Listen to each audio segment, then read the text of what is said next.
अश्विनी उपाध्याय हमारे साथ जुड़ रहे हैं, जिन्होंने राइट टू वर्शिप, जो प्लेसेस टू वर्शिप एक्ट 1991 को चैलेंज किया सुप्रीम कोर्ट में, और असगर खान हमारे साथ वकील के तौर पर जुड़ रहे हैं। अश्विनी जी, हमने तमाम बातें आपने भी सुनी होंगी जो असदुद्दीन ओवैसी चैनल पर रख रहे हैं। एक तो वो 1991 प्लेसेस ऑफ वर्शिप एक्ट कह रहे हैं, दूसरा वो कह रहे हैं मुस्लिम पक्ष को सुना नहीं, कैसे वाराणसी कोर्ट ने उस जगह को सील कर दिया है।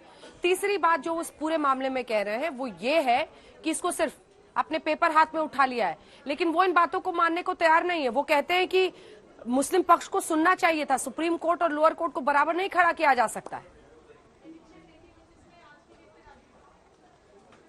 देखिए अंजना जी, इसका नाम है प्लेसेस ऑफ वर्शिप एक्ट। हाँ। तो प्लेसेस ऑफ वर्शिप एक्ट ये उस पर लागू होगा जो प्लेस ऑफ वर्शिप होगा। अब प्लेस ऑफ वर्शिप कैसे होगा, इसको आपको हिंदू लॉ और इस्लामिक लॉ से देखना पड़ेगा। हाँ। जो मस्जिद इस्लामिक लॉ के अकॉर्डिंग बनी वो भी प्लेस ऑफ वर्शिप हो गया, और जो मंदिर हिंदू लॉ के अकॉर्डिंग बना वो प्लेस ऑफ वर्शिप हुआ। तो सबसे पहले तो मुस्लिम पक्ष को यह तय करना पड़ेगा कि काशी हो या मथुरा, वो इस्लामिक लॉ के अकॉर्डिंग बना है। इस्लामिक लॉ क्या है, इस्लामिक कस्टम क्या है? जमीन तीन तरीके से आनी चाहिए, या तो खरीदी हुई होनी चाहिए, या खुद की जमीन होनी चाहिए, या किसी ने विलफुली डोनेट किया हो। इस्लामिक लॉ मैं बता रहा हूं। और उसकी जो चौथी सबसे इंपॉर्टेंट कंडीशन है कि वो जमीन वर्जिन होनी चाहिए। इसका मतलब वहां समतल होना चाहिए, एक ईंट किसी और स्ट्रक्चर का नहीं होना चाहिए। जो पहला ईंट लगना चाहिए नींव में, ये मान्यता है ना, ये लिखा हुआ। अरे इस्लामिक कस्टम है, ये इस्लामिक लॉ है, सब कुछ मान्यता पे ही है, सब कुछ मान्यता पे ही है अंजना जी।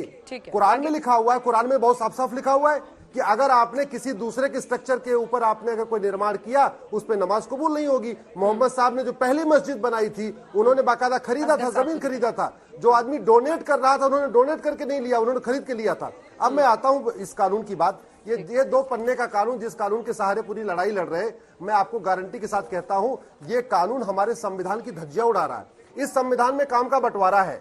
इसमें लिखा हुआ है कि यह कानून बनाया गया पब्लिक ऑर्डर की आड़ में। पब्लिक ऑर्डर सेंटर का सब्जेक्ट ही नहीं, स्टेट सब्जेक्ट है। यह कानून बनाया गया पिलग्रिमेज के आड़ में।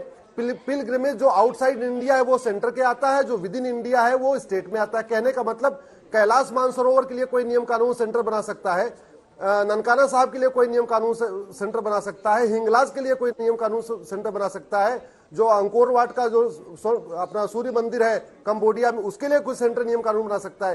राज्य भारत के अंदर का जो धार्मिक स्थल है उसका नियम कानून सेंटर बना नहीं सकता। हमारे संविधान में लिखा हुआ है। नरसिम्हा राव की सरकार उपाध्याय साहब ये एक्ट लेके आई, ये एक्ट मौजूद है, उसका सम्मान तो करना ही पड़ेगा। आपने चैलेंज इसको जरूर किया है, लेकिन सुप्रीम कोर्ट ने फिर इसको क्वॉश तो नहीं किया गया है ना अभी तक। अभी तो लागू है ना ये कानून देश में। आपको मैं क्या कह रहा हूं, जो बातें मैं आज कह रहा हूं, ये बातें जेटली जी ने 1991 में भी कहा था। ये कानून टिकेगा नहीं अगर इस कोर्ट में चला जाएगा। अरे पर अभी तक तो टिका हुआ है प्रभु। अपनी जिद किया, अपनी बहुमत का उन्होंने यूज किया। और असगर खान साहब, जितनी बातें आपने उनकी सुनी उसके खिलाफ आपकी क्या चैलेंज नहीं किया किसी ने। जवाब ये सुप्रीम कोर्ट गए, बात सही है। इसके लिए जो कानून 18 सितंबर 1991, आवाज आ रही है आपको? आ रही है, प्लीज पूरी करें बात। 18 सितंबर 1991 को प्लेस ऑफ वर्शिप एक्ट जो बना, वो अभी तक ये गए जरूर है सुप्रीम कोर्ट, लेकिन उसमें कोई ऑर्डर नहीं है। यहाँ तक इंटरिम ऑर्डर भी नहीं है इनके हाथ में। एज इट इज है। कल को कोर्ट क्या फैसला देगा ना आपको मालूम ना हमें, और जो भी फैसला देगा सबके लिए मान्य हो, सब लोग उसका एहतराम करेंगे। अगर एक्स पार्टी ऑर्डर की बात, जो इससे पहले का इनका सवाल था कि अगर एक्स पार्टी ऑर्डर की बात कही मुसलमानों ने, तो उसमें क्या गलत है भाई? एक्स पार्टी ऑर्डर बिना किसी को सुने किया तो जा सकता है, प्रोविजन है। मटेरियल एविडेंस है, क्या बात कर रहे हैं आप असगर साहब? मटेरियल एविडेंस है जिसको नुकसान होने पर पूरे केस की हियरिंग को असर होता है, तो क्या उसकी सुरक्षा करना कोर्ट का काम नहीं है? नहीं, सुन, आप मेरी बात पूरी सुन लीजिए। प्रोविजन है, लेकिन उसका एक तरीका है कानून में। आप किसी को नोटिस करेंगे, अगर वो नहीं आता है, सर्विस के बाद आपको रीजनेबल अपॉर्चुनिटीज भी देंगे। उसके बाद आपकी मर्जी है, आप उसमें एक्स पार्टी ऑर्डर पास कर सकते हैं। लेकिन उसमें एक चीज और है अंजना जी, वो इतने दिनों से देखिए, as it पहली is बात था, तो फुहारा, जो जिसको हम डिस्ट्रिक्ट फुहारा कोर्ट कह का रहे आर्डर था हैं, अंजना जो जी, फुहारा है वहाँ पर, डिस्ट्रिक्ट तो कोर्ट उसमें के आर्डर क्या को उसको हाई कोर्ट ने privilege बरकरार वहाँ रखा पे है। ऑलरेडी डिस्ट्रिक्ट कोर्ट के आर्डर को हाई कोर्ट ने बरकरार रखा है, डिस्ट्रिक्ट कोर्ट के आर्डर को सुप्रीम कोर्ट ने बरकरार रखा है। सुप्रीम एक-एक कोर्ट ने करके, कहा एक-एक करके। भगवान जो शंकर सुप्रीम ने कोर्ट जी, ने शिवलिंग रुक बनाया, जाइए उसको एक आप प्रोटेक्ट करिए। असगर जी एक सेकंड रुक जाइए, अब इसका जवाब सुनिए।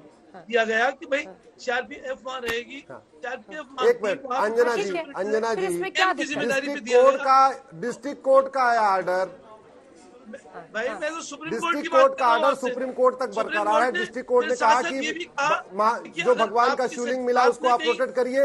हाई कोर्ट ने कहा आप शिवलिंग को बहुत प्रोटेक्ट बड़ी सच्चाई करिए होती, और तो सुप्रीम फिर कोर्ट ने सुप्रीम कहा कोर्ट शिवलिंग नमाज प्रोटेक्ट पे भी रोक करिए। लगाता। लेकिन मैं तो जरा फिर असगर जी रुक जाइए, जरा असगर जी रुक सुनिए, जाइए, सुनिए। एक साथ नहीं, एक साथ अरे मत सुन बोलिए लीजिए। प्लीज। ये भी कहा है तो वसूल Please। इंतजाम होना चाहिए।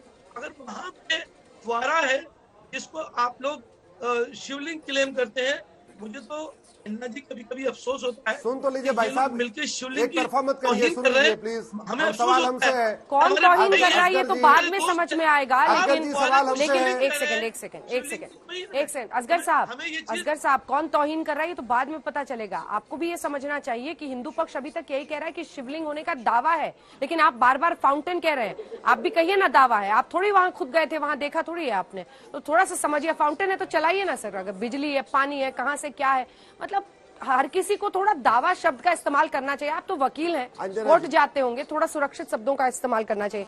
जल्दी से उनकी बातों का जवाब दीजिए अश्विनी जी। होता है, आप मालूम अंजना करिए जी, मैं मिस्टर खान दावा कहिए, दावा कहिए। सुन लीजिए भाई दोनों साहब, पक्षों को अभी सुन दावा लीजिए ही आप, कहना चाहिए। सुन लीजिए आप।